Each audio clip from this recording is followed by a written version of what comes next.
Welcome, everyone. Thank you for coming and joining us for this panel. I want to start out by thanking my colleagues. It just so happens that the four of us actually serve on NOAA's National Marine Sanctuary Advisory Council. We also have a council member here also in the audience, Judy Weiss. And so there are 15 delegates and 15 alternates, and we all represent a different constituency base inside this NOAA federal process.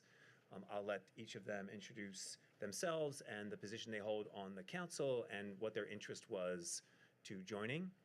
I'll start with myself and say that much of my career has been based in recreational access, stewardship, and the promotion of maritime resources. So I'm a citizen at large representative, and I was really interested and excited about understanding how to create access to this incredible underwater biodiverse asset that we have, and how do we preserve it, as well as continue to use it for commercial reasons, fishing and other things. So I'll pass it over to Stephen. Good afternoon, everyone. I know that we're just past lunch, so we'll try to keep it lively here, keep it going. I am the Executive Director of the Maritime Association of the Port of New York and New Jersey. Our interests, I sit as the maritime representative on the Sanctuary Advisory Committee. So I'm dealing with port community stakeholders, and I am representing their interests as far as the Hudson Canyon goes. We'll get into it a little bit further, but I will talk about what our interest is in the Hudson Canyon Marine Sanctuary designation. Noah? Great. Hi, everybody. My name's Noah Chesnin, so it'll sound like I'm speaking in the third person for most of this talk. Just a gift my parents gave me when I was born. I work for the Wildlife Conservation Society, which to most New Yorkers is the Bronx Zoo, Central Park, Queens, Prospect Park zoos. I work out of the New York Aquarium, which is one of our parks on the conservation program called the New York Seascape Program.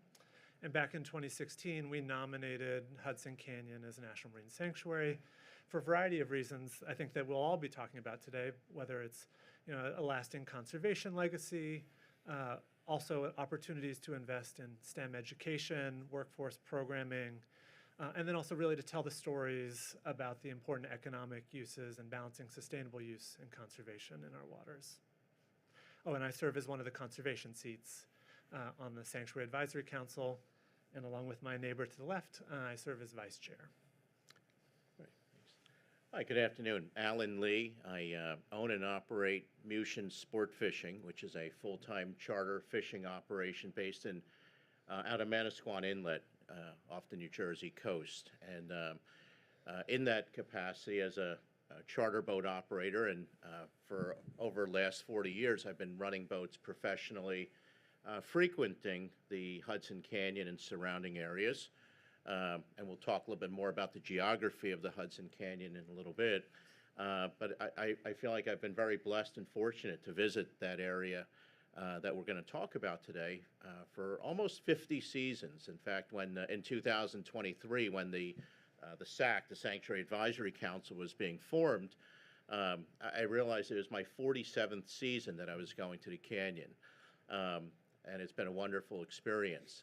I also have the privilege to have a what's known as a recreational seat on the proposed Canyon Sanctuary Designations Sanctuary Advisory Council. I'm also very fortunate to be appointed as the chair to the SAC.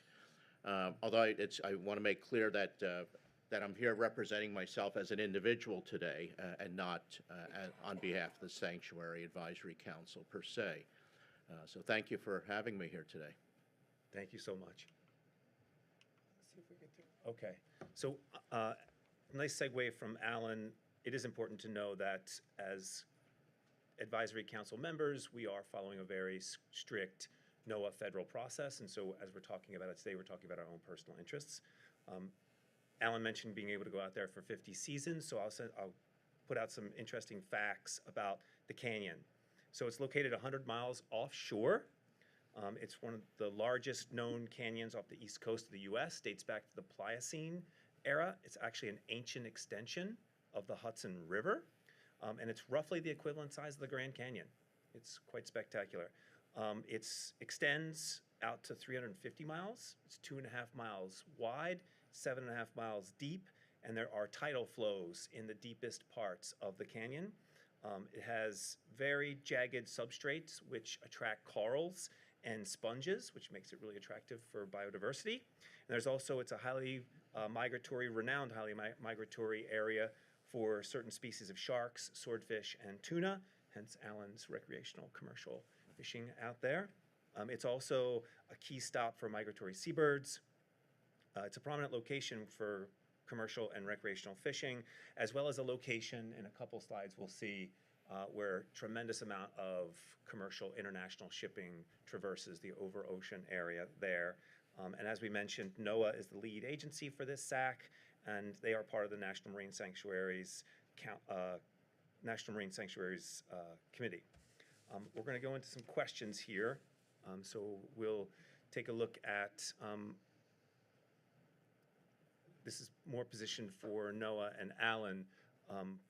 What are some of the key benefits of designating the Hudson Canyon as a national marine sanctuary? Well, there's certainly many. And Noah Chesnin, to my right, who is always so humble, can actually speak to some of the history of the designation process because he was personally involved in it. And I'm sort of here to maybe reap some of the benefits of Noah Chesnin's hard work and WCS, Wildlife Conservation Society, in nominating the Hudson Canyon as a sanctuary.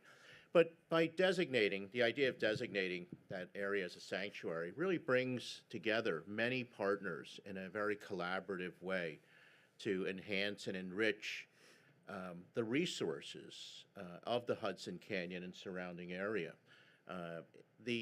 One of the running themes as we've worked together in this process is one of collaboration.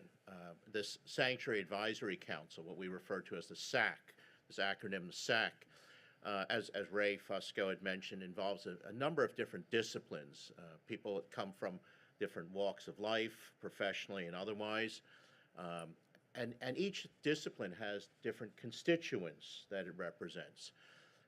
One of the themes that we've worked by if you would, a pillar of how we've run the SAC is one of collaboration. It's one that is one of inclusion as opposed to exclusion. Oftentimes when we use the word sanctuary, especially, and I could speak very well, I think, from the recreation fishing side of things, there's often a misnomer or misunderstanding that a sanctuary means to exclude parties or exclude uses. But that's not what the Sanctuary Council is about or what the proposed sanctuary is for. Instead, it is one of inclusion, to use the area in a responsible, ethical, and informed way. So that's one of the benefits, one of the overarching benefits. Noah, I imagine you have a lot more insight onto this. Well, I think we all do, but I think, so before today, or before you saw the announcement for this panel, how many folks had heard of Hudson Canyon? So a couple folks, actually. In the aquarium world, for the visiting public that we see, it's almost nobody, unless your economic ties, whether shipping or fishing. Most folks in New York City and even in the region, they might think of the coastal waters and the harbor. They might think of the bays. But one of the things that makes New York waters, New York and New Jersey waters, so special is the diverse array of habitats we have. So obviously the estuary is incredibly important and provides nursery grounds for an array of species. But the canyon, because of its structure and the ability to, in a sense, as Ray was describing, change some of the currents and have upwelling. So you see primary productivity and a huge abundance of life far offshore. And so as the aquarium and WCS sought to start this process, we were interested in part in this idea of placemaking, to expand what it means for New Yorkers and residents of New Jersey to live by the water and to think about our ties to the waterways inshore but also offshore, but also to think about sort of lasting conservation outcomes For example, we know that there are methane seeps, and dating back to the 70s and 80s, there were attempts to assess basically the methane and oil and gas deposits in the area. So we know that there are methane resources in the canyon. So the sanctuary process provides all stakeholders and really all members of the public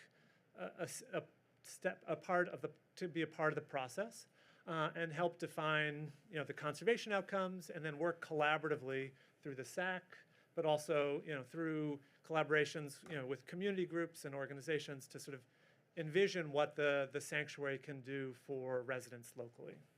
That's terrific. One of these slides here, I think. So the only thing I'll add to the contribution so far is this is the list of national marine sanctuaries and a larger system. And I think if you speak about what a designation means, it plays into the broader system of designating these incredible assets across the waters of our nation that will really be key to long-term securing of diversity, species, and other things. So just for everyone's reference, we're gonna go back to that, but okay, great. Next question is about the economic impact on the Hudson Canyon and its regional economy and the biodiversity. Alan, any thoughts? And could you share some thoughts about the recreational fishing and the economic impacts of recreational fishing? Sure. So, and by way of introduction, the Hudson Canyon is an extremely rich area that holds a number of different marine species. A lot of things that you and I would get at a fish market come from the Hudson Canyon and surrounding areas. Fish like flounder, black sea bass, a variety of tunas, tilefish are harvested. Squid are harvested in the Hudson Canyon and surrounding areas. Historically, it's been an extremely popular area for commercial fishing and also recreational fishing. And the distinction between commercial and recreational is that commercial fishermen generally go out to harvest fish to bring back for wholesale and retail sale. And on the recreational side, we might think of whether they're for hire types of boats. We sometimes think of party boats or charter boats, or non-hire recreational boats. So these are private boat owners. They frequent the area of the Hudson Canyon because it holds so many different species. It's a great place to go fishing, to put it bluntly.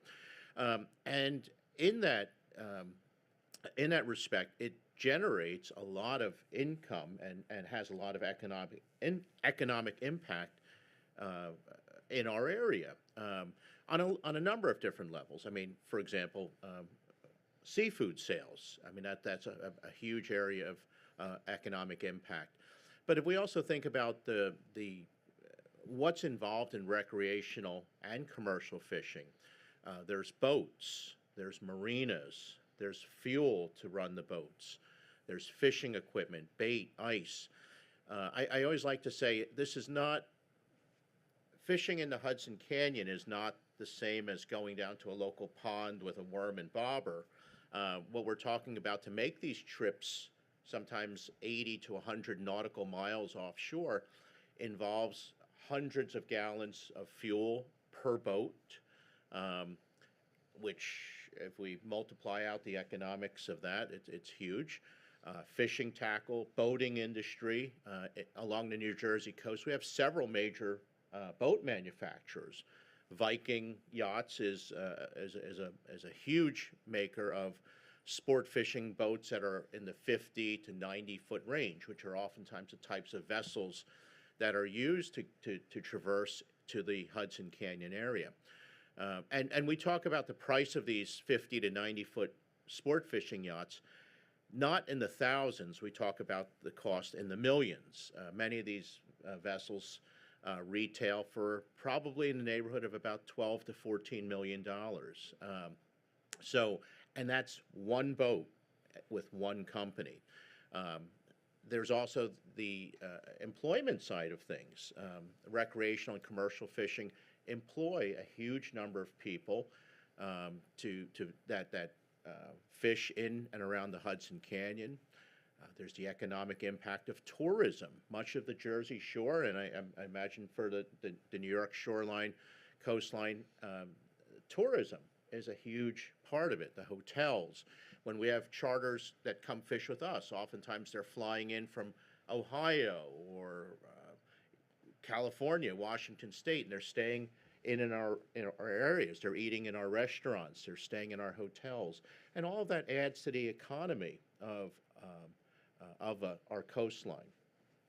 That's perfect. And Yeah. I think it gives you a really broad picture of recreational boating, recreational fishing, commercial fishing as a whole.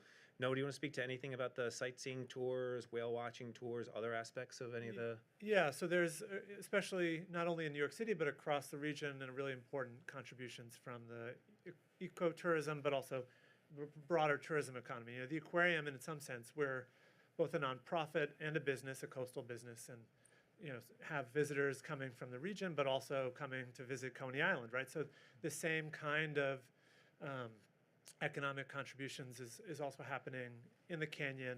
You know, we have Gotham Whale now making trips out for bird watching and whale watching, and there are other operators along the Jersey Shore and out east on Long Island. You know, this is an important opportunity to sort of tell those stories about the ecological and economic contributions of the canyon. And I know that Alan, if I may, Alan mentioned a description of the important seafood connections, and the aquarium is gearing up, and I can talk about this a little later, but we're gearing up to partner with a series of seafood mongers across the region, so that when residents go to their grocery store and buy squid or tilefish, they can hear about the economic contributions, but also the reasons why we want to sustain the ecology of the canyon to support robust fisheries as well. So there's this link between a healthy ecosystem and a healthy economy, and this is the way that the sort of sanctuary program really is oriented, and has historically been oriented. That's great. Thank you, Noah, for that. I appreciate that. We'll move to Stephen on this one. Can you share with us some examples of some successful policy and advocacy efforts for marine conservation throughout this area? Absolutely. Can you move to the next slide, please? Sure. All right. So this is a very busy slide, and I realize that the Hudson Canyon isn't very well marked here. But what we're looking at is we're looking at the New York and New Jersey region. All of these small lines that you see here, that's AIS data. So that's AIS data on cargo vessels that are transiting through the area. The light purple that we have here, those are the designated access routes that we have for cargo vessels coming into the Port of New York and New Jersey. As an example, last year we saw over 4,000 international seafaring vessels calling the Port of New York and New Jersey. On the cruise ship side, that equated to about 2.4 million cruise ship passengers coming to Bayonne, Manhattan, and also to Red Hook combined. What we're seeing here is traffic separation schemes, where now that there's more activity that's happening out in this area, it's important for us to mark where the highways are, right? You don't want to build a highway and then plant a tree in the middle of it. You want to plant the trees and then you want to build the highway, right? So this is what we are working on actually with the Coast Guard. The Coast Guard has gone forward with a port access route study, and they're expanding these areas out further. While we talk about offshore wind, while we talk about the Hudson Canyon, while you can't see it, it just borders this middle access route right here. So we're close to it, but commerce and conservation can coexist. That's happening on the West Coast currently. There are a lot of marine sanctuaries that are right up next to the ports, and the international cargo vessels, they know about it. It's marked on the charts, and they abide by slow vessel rules while they're going through the marine sanctuaries that are already designated. Yeah. And I would just add, so the Coast Guard, Stephen mentioned, the Coast Guard does these PARS studies. And so the PARS studies takes AIS data and significant stakeholders, and they review them every 7 to 10 years or so to understand, to make sure that the traffic schemes and where the vessels are traveling is exactly where they should be, and also do they need to expand any traffic separation schemes to make sure they're incorporating any new transits. So it's a very scripted process by the Coast Guard. They involve other federal agencies, and from a policy perspective, it's an ongoing tool that the Coast Guard has to help secure specific cargo and commercial vessel right-of-ways, keeping other areas for more natural conservation and other elements. And so I think it's an important part of a federal process to make sure that these things coexist together. Right, and because this is the Coast Guard, all of this information is put out on the Federal Register when they're accepting comments on these types of routes. So I know that everybody usually comments on port access route studies. So if you need more information on that, I'm sure that the Federal Register is where you could find that.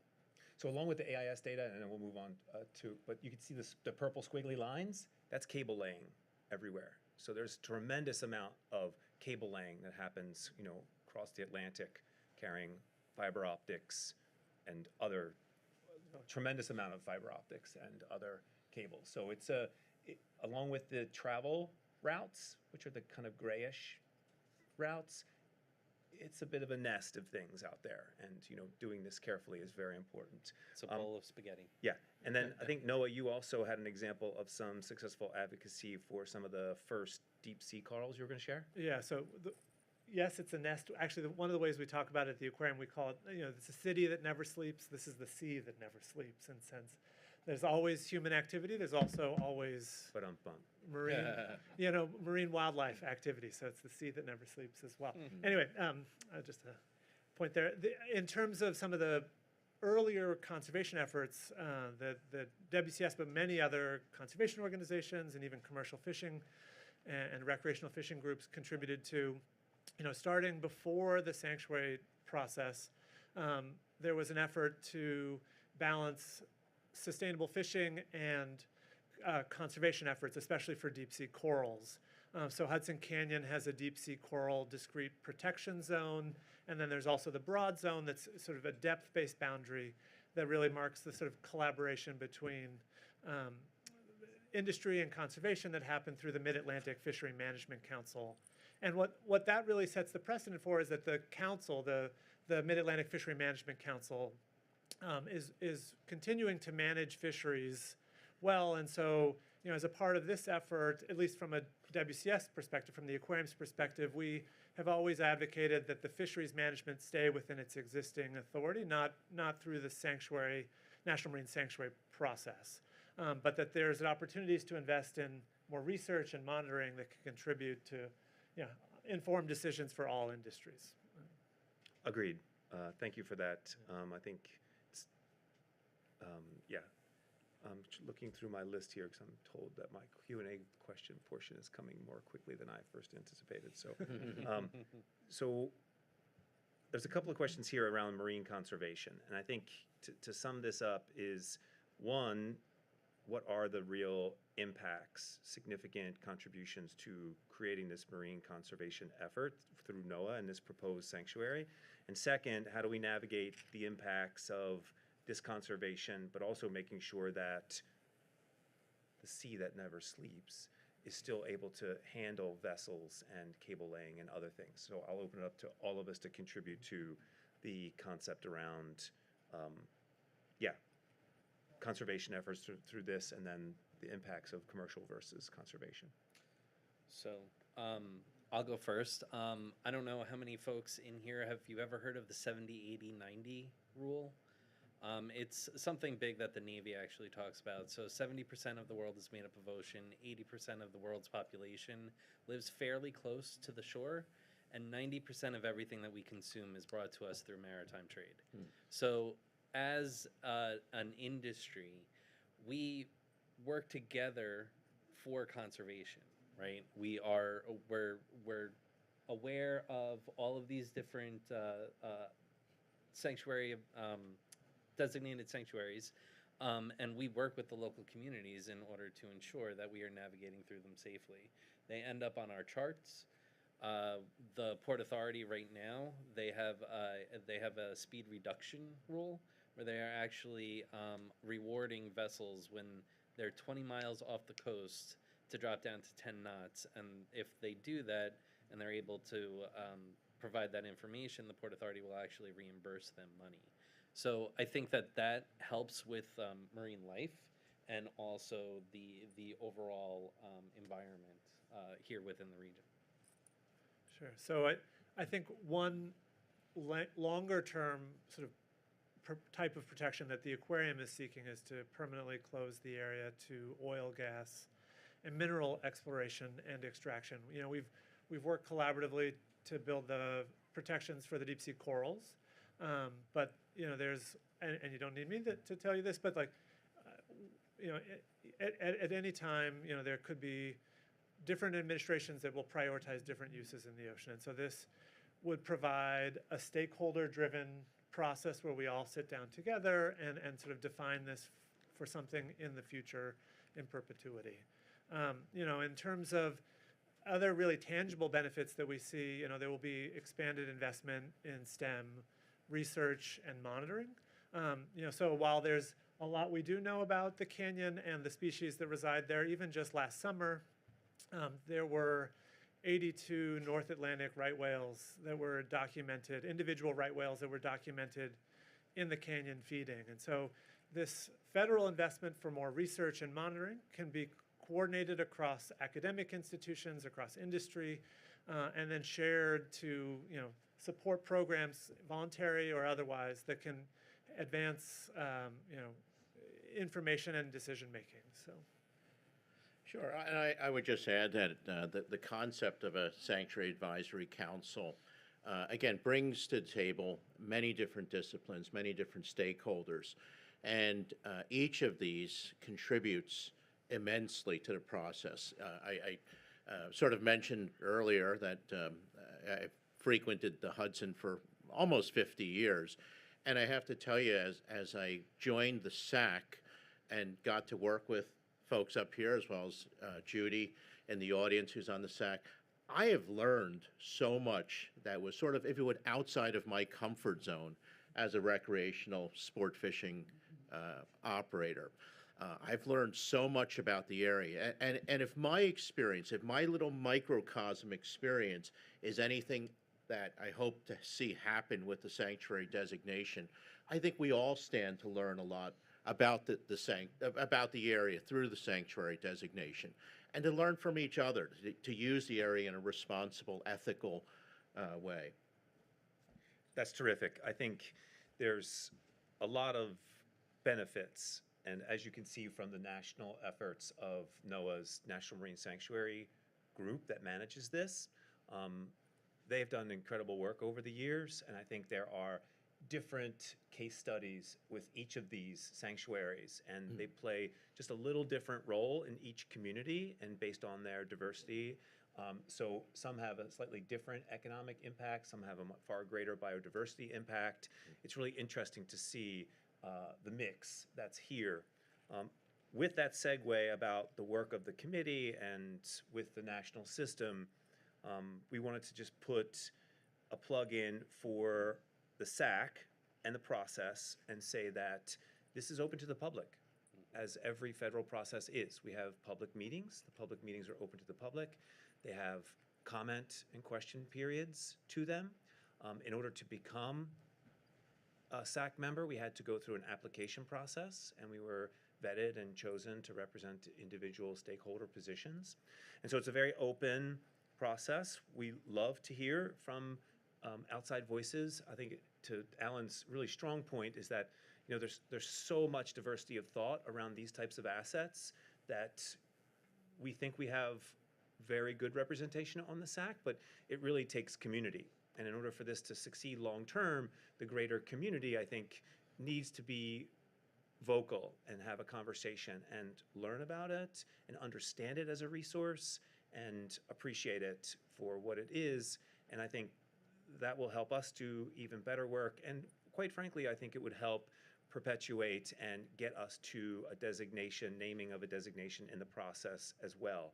And so I think all these things tie in well together in this process, and I'll open that to anyone else that wants to contribute anything, but I think we're opening it to everyone to say, join us in the public time and learn about this wonderful asset. And yeah, anything else? I mean, all that I was going to say is everybody that did not raise your hand in the beginning of this session, now you can all raise your hand because now you know about the Hudson Canyon. So we've done our job. We've told you guys about the Hudson Canyon. Going into this, I knew little, to say the least. I've learned a lot from Alan and his group, the commercial fishing industry, the yachting industry. That is not my bailiwick, but there are professionals that are on the SAC. Yeah. Excuse me, and everybody's opinion is taken into consideration, and I think that it's a very valuable asset for us and this process to happen with the community involvement, which we haven't kicked off yet, but we will be kicking off in the coming, once we get the designation started. Yes. I had that right? The nomination. Okay. Right. Yes. So we're preliminary. We're looking to get the nomination and then Correct. move towards designation. I would just add quickly to what the learning piece. We have a gentleman by the name of Ron Rapp who represents international cable laying companies. Yeah. And it was absolutely fascinating to learn about how intricate and elaborate it is to go through the permitting process and what it takes to lay cables back and forth across the Atlantic. Just absolutely fascinating. Really, really interesting. So it's a huge learning experience. Yeah. Anything else? Well, why don't we? We're almost. Are we at Q&A? 1 minute. She's keeping me honest over here. Yes, Judy, contribute. We early on went through some processes discussing potential threats to the canyon. And there's a potential threat that we never talked about that's now on the radar from the president, who is in favor of deep sea mining. And we never discussed if there were any of these nodules down there in the Hudson Canyon. And am I just being a worrywart, or is this a potential new threat? I can respond to that a little Yeah, bit. please. So, Sure. so the organization that I work for has always advocated not only for oil and gas, but mineral exploration and extraction be precluded, because we are worried about the risks posed by deep sea mining as well as oil and gas mining. One of the opportunities that we see is continued exploration, however, and this summer the Sanctuary Program is planning a deep sea research expedition later this summer, where they will have a remotely operated vehicle that can go a mile deep and telepresence, thanks to Ron Rapp and others, and then also to probably satellite technology as well. We will be able to observe in real time with the scientists on the NOAA vessel, as they look for deep sea corals and maybe some of the methane seeps. So I think part of the benefit of the research and exploration will help us understand the canyon and also address potential threats that could come in the future. And I would just say, internationally, we are at a point where ocean floor mining is on the frontier, and there are international treaties being examined, and a lot of people want to tap into the wealth that is on the ocean floor globally. And so the canyon is one specific area, but it's vast, and people want it. And I think if you haven't heard about it or are following it all, it's significant. And it's crossing a frontier of international law that is fairly significant. So how we doing? Any other questions? Yes, please. Hi, Hello. my name is Molly Eccles, and I'm part of the Jamaica Bay Rockaway Parks Conservancy. Beautiful. And I just had a quick question on, with the current amount of boats that are going through and the traffic through the waters, how bad is the pollution and how badly is it specifically affecting this canyon? And aside from like lowering the knots on the boats when they come near, what other ways are being looked into to help lower said pollution? That's a good question. Do we have any regulatory transit restrictions over the canyon currently from international transiting vessels? I don't believe so. No. I don't And what's the believe water depth there by the canyon? Well, the edge of the canyons is usually about 260 to 300. It very quickly drops to 600 and then into the thousands. So it's a very deep area. It's a very dynamic area. Well, feet, but at a certain point when it's about 6,000 feet, it might be better to switch over to meters. Or miles. But the area is a very dynamic area. The currents move. The edge of the Gulf Stream oftentimes moves. If we look at that sort of red oval-like oval circle area, oftentimes the Gulf Stream itself sits just to the east, which would be to the right of that. And the Gulf Stream oftentimes travels, the currents in the Gulf Stream are oftentimes about 4 knots, which is almost 5 miles per hour of current. It's a very large area, and there are a number of upwellings because of the composition of the walls, sort of funneling water currents. In terms of pollution, I certainly appreciate the question. I think in some ways, the concern about pollution isn't so much about sort of carbon emission as it is plastics, and that's been another area where hopefully through this designation process we can educate people as to the impact of plastics as a pollutant. So again, I think the idea with a sanctuary designation is a lot of education and information. Yeah. Yeah, and so this is a little bit of an obscure piece of information, but for a long time, international ocean-going vessels were required to reduce their sulfur in their diesel fuels to have slightly cleaner burning fuels, and it was creating a slightly less pollution, putting less particulate matter into the air, and over time that created a heat effect because in some ways, because of all the international traffic, the particulate matter was actually keeping the sun from penetrating and actually creating more warmth on the earth because of this. And so there's this interesting conversation going on. Do we continue to use low diesel or low sulfur diesel or the dirty diesel they use for international shipping? Or do we continue to use that and let the skies open up and that the warming continue? That's actually kind of a modern day serious challenge right now because the regulations worked. They're not using high sulfur diesel anymore or as much. The skies are becoming clearer, but it's increasing the heat. Unintended consequences. Unintended consequences. So it's a fascinating, and I'm not a scientist. I'm just parroting poorly probably some information, but it's happening. Any other questions? Yes.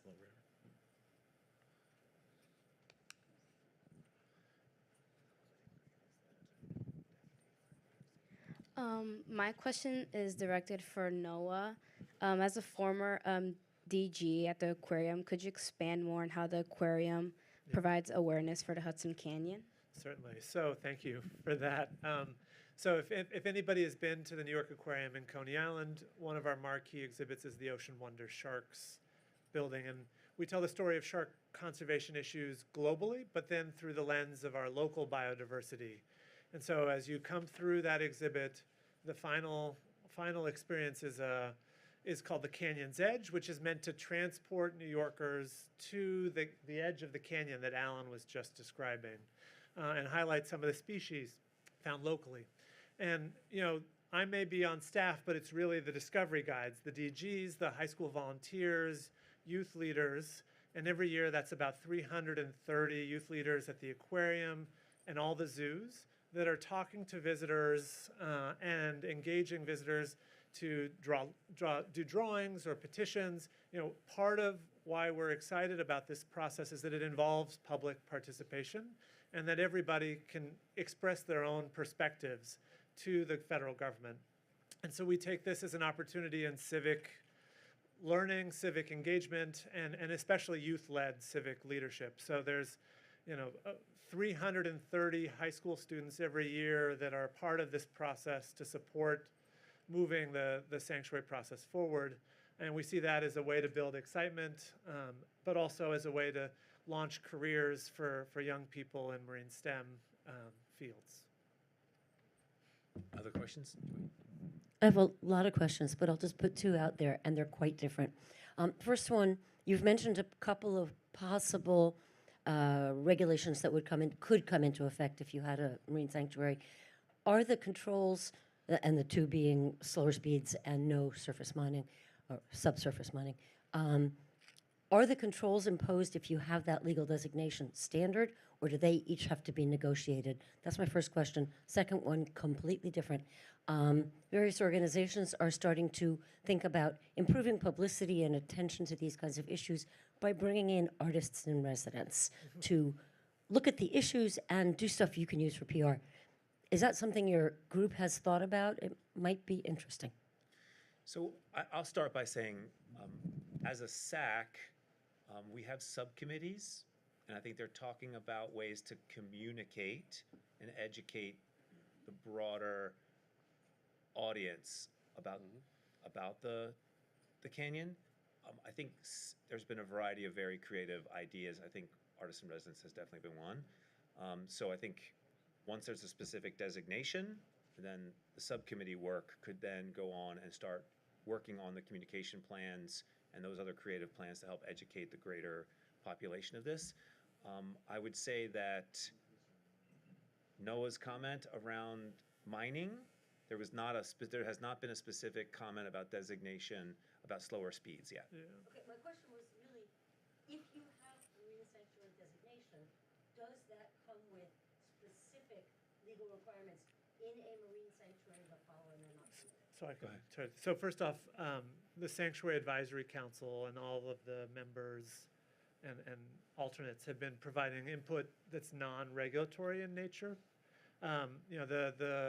As a part of the designation process, NOAA Sanctuaries, the federal staff, will be releasing a draft management plan, a draft proposed rule, and a draft environmental impact statement.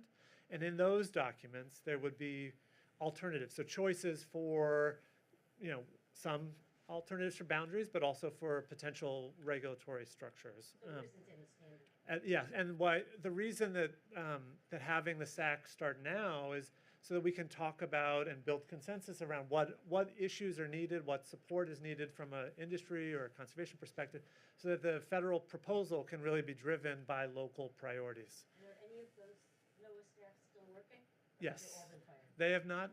We are in, Alan and I, in our role as vice chair and chair, talk with the staff leading the designation every 2 weeks. But to speak to the Artist in Residence program, so the organization I work for was founded in 1895, and we've been doing work around the world studying wildlife. And in 1925, there were scientists from the Bronx Zoo who went to Hudson Canyon as a part of a larger research expedition. And they took artists and scientists, and both men and women artists and men and women scientists on that journey. And we have incredible archives up at the Bronx Zoo with those visual storytelling about the science. And so as a part of the effort that NOAA is planning this summer, the aquarium is hosting some artists in residence with works on water and other cultural partners, in a sense to sort of understand what does it mean to look at the deep sea in real time in a place that's never been seen with human eyes. Scientists can help us answer those questions, but a question of meaning and what does this mean for New York City? We need people that are steeped in culture and community to help us answer those questions. Any other questions? Chris? Yeah, I have just a quick question maybe for Noah. So for me, if I'd ever heard of the canyon, right, I don't remember it, and there wasn't really something that I could understand until I saw it at the aquarium, which I imagine is the case for a lot of people. So I guess my question is, are there like resources, like, documentary films or books that are accessible to the public, where you can really kind of get a sense of what's out there and what it is that we're talking about. Besides, looking at the map is great and it's very telling, but the aquarium exhibit is so fantastic. If anyone hasn't seen it, you should definitely check it out. What? The Marine Sanctuary website Yeah, so has a bunch of that information. Yeah, so the sanctuary program has a variety of information. The aquarium is partnered with the Brooklyn Public Library in years past to have like summer reading lists for kids that ties to these topics.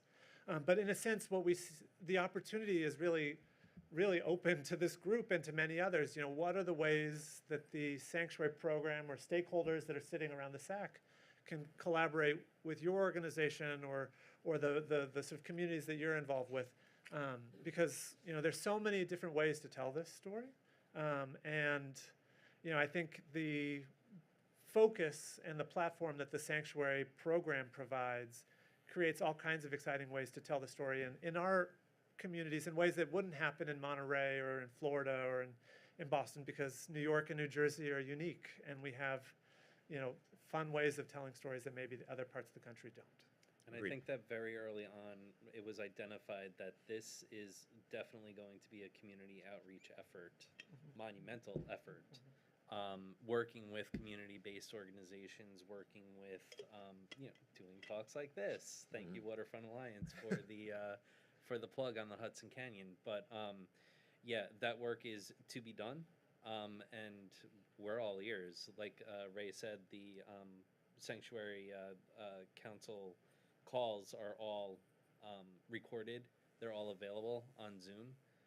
So I would advise anybody that wants to attend to attend. Yeah.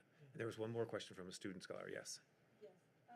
You guys were talking a lot about conservation, and I was just curious if that includes restoration efforts or if that's even necessary yet in this canyon area. It's probably more of a NOAA question. I'm not sure that we have a restoration challenge, but Alan, maybe. Yeah, I think the area has been fairly well preserved. I think the important thing is to not damage it.